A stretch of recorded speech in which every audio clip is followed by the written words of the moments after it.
Philips company के CEO इन्होंने खुद आके कहा है कि फिलिप्स अब कोई एक हाईटेक कंपनी नहीं रही। कैसे एक कंपनी डीवीडी प्लेयर से लेकर television, sewing machine, electrical appliances हर एक कंज्यूमर गुड बनाती थी, आज उसी कंपनी को एग्जिस्टेंशियल क्राइसिस से गुजरना पड़ रहा है। कंपनी के इन्वेस्टर कंपनी के सीईओ के डिसीजन से काफ़ी ज़्यादा नाखुश हैं। आज हम बात करेंगे कैसी यूरोप की सबसे बड़ी टेक कंपनी आज किसी भी हाईटेक बिजनेस में इन्वॉल्व नहीं है।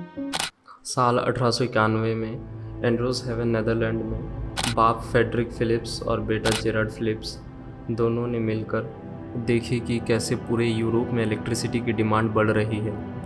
इस बढ़ती अपॉर्चुनिटी को देखकर उन्होंने फिलिप्स कंपनी की शुरुआत की। जेरार्ड, जो कि साइंस और इंजीनियरिंग में काफ़ी इंटरेस्ट रखते हैं, उन्होंने कार्बन फिलामेंट लैंप बनाने से शुरुआत की। इनिशियल दिनों में कंपनी को काफ़ी सारी दिक्कतों से गुजरना पड़ा, इस वजह से कंपनी बैंकरप्सी के पास पहुंच चुकी थी। तभी उन्होंने उनके छोटे भाई एंटोन को अपनी कंपनी में शामिल किया। एंटोन ने कंपनी के डिसीजन में काफ़ी चेंजेस लाए और उनके ये डिसीजन कंपनी के लिए काफ़ी फ़ायदेमंद साबित हुए और उसके बाद उन्होंने कंपनी के एक्सपेंशन में फोकस किया। 1907 में उन्होंने फिलिप्स फिलामेंट लैंप फैक्ट्री लगाई और इसके कुछ ही साल बाद 1912 में उन्होंने बढ़ती डिमांड को देखकर फिलिप्स लाइट बल्ब फैक्ट्री लगाई। जो 1900 का टाइम था वो नेदरलैंड और पूरे यूरोप की इकोनॉमी के लिए बहुत ही अच्छा माना जाता। इस वक्त काफ़ी सारे इकोनॉमिकल और सोशल चेंजेस हो रहे थे कंट्री में। इस टाइम पे फिलिप्स लार्जेस्ट एम्प्लॉयर बन गया था नेदरलैंड का। उनकी कंपनी को उनकी क्वालिटी की वजह से जाना जाता था। वो चीप क्वालिटी की जगह हमेशा अच्छा प्रोडक्ट में फोकस करते थे। वो अपने प्रोडक्ट्स के अलावा वो अपने वर्कर का भी बहुत अच्छे से ध्यान रखते थे। 1910 में एंटोन ने एक गांव में अपनी फैक्ट्री लगाई जहां पे वर्कर काम भी कर सकते और रह भी सकते थे वहाँ। उन्होंने सारे वर्कर के लिए फिलिप्स बेकर, ड्रग स्टोर और स्पोर्ट्स फील्ड भी बनाई। और हाँ, ये वही स्पोर्ट्स फील्ड है जो बाद में बदल के फिलिप्स स्पोर्ट्स वेंजिंग नाम रखा गया। अभी के टाइम पे वो नेदरलैंड की सबसे बड़ी फुटबॉल टीम है। उसके बाद फिलिप्स बहुत तेज़ी से इनोवेशन और रिसर्च में आगे बढ़ रहे थे।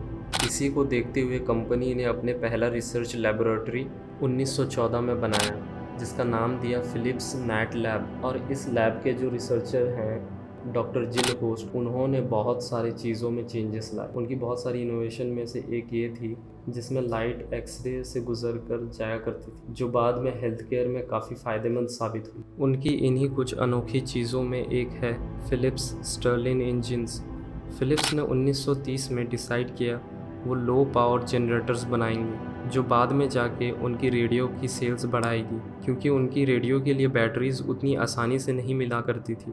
कुछ समय बाद कंपनी को समझ में आया कि जो स्टर्लिंग इंजिन्स है वो सबसे ज़्यादा सूटेबल है, जो अलग अलग हीट सोर्स में काम कर सकते हैं। उसका एक कॉमन एग्जांपल है लैंप, जो बहुत ही सस्ते और हर जगह अवेलेबल होता था। इतनी जल्दी सक्सेस की वजह उनके वहाँ काम करने वाले एम्प्लॉयज़ थे।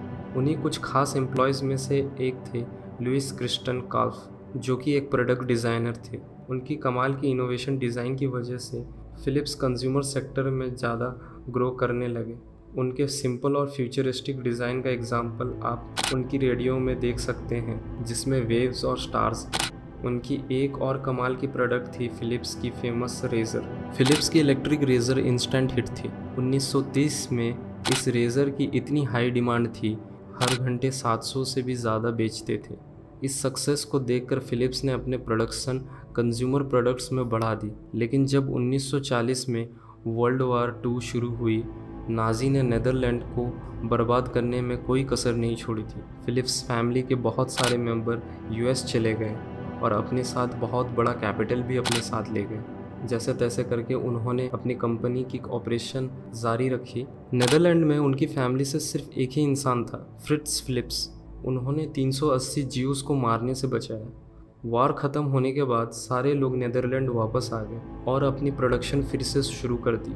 नसीब से उनके सारे रिसर्च और सालों की मेहनत जर्मन अटैक से बच गई। वार के बाद फिलिप्स रिसर्चर ने यूवी लाइट्स बनाई, जो आगे चलकर बैक्टीरिया को मारने में काम आया। इसके बाद फिलिप्स ने टेलीविज़न की डिस्कवरी की। टेलीविज़न की वजह से ब्रॉडकास्टिंग और इन्फॉर्मेशन बहुत जल्दी अवेलेबल होने लगी। 60 के दशक में म्यूज़िक का क्रेज़ बहुत ज़्यादा बढ़ने लगा।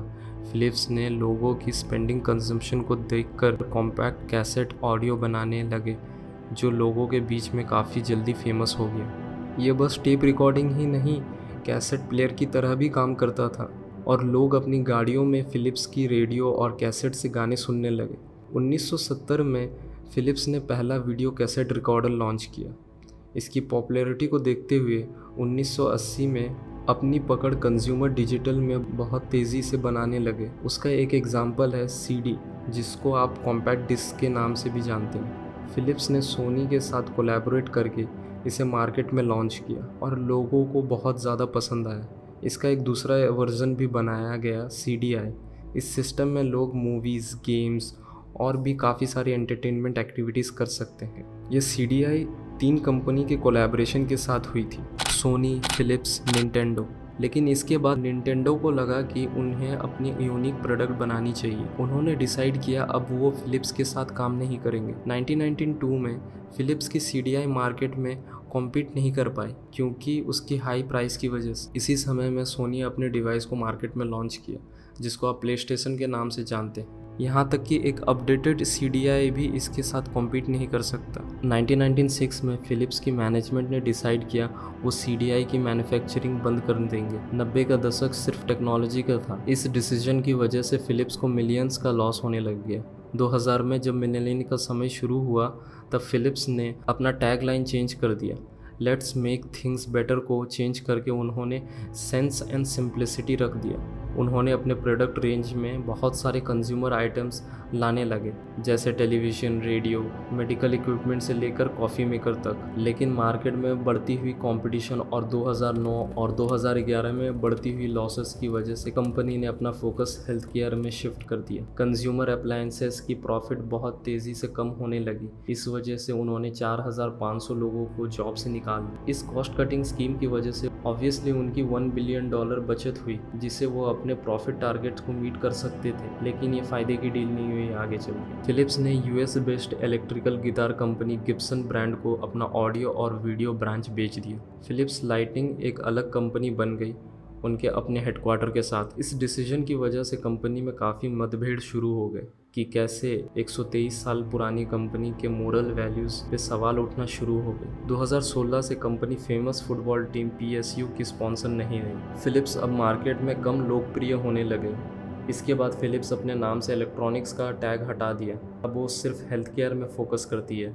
कंपनी ने अपने सारे बिजनेस या तो छोड़ दिए या तो बेच दिया किसी बड़ी कंपनी को। अगर आज भी आपको मार्केट में कोई भी फ़िलिप्स प्रोडक्ट दिखता है, वो किसी दूसरी कंपनी ने राइट्स खरीद लिए हैं कि वो फ़िलिप्स कंपनी का नाम यूज़ कर सकता है। लेकिन एक टाइम था जब यूरोप में सबसे बड़ी इलेक्ट्रॉनिक्स कंपनी फ़िलिप्स हुआ करती थी।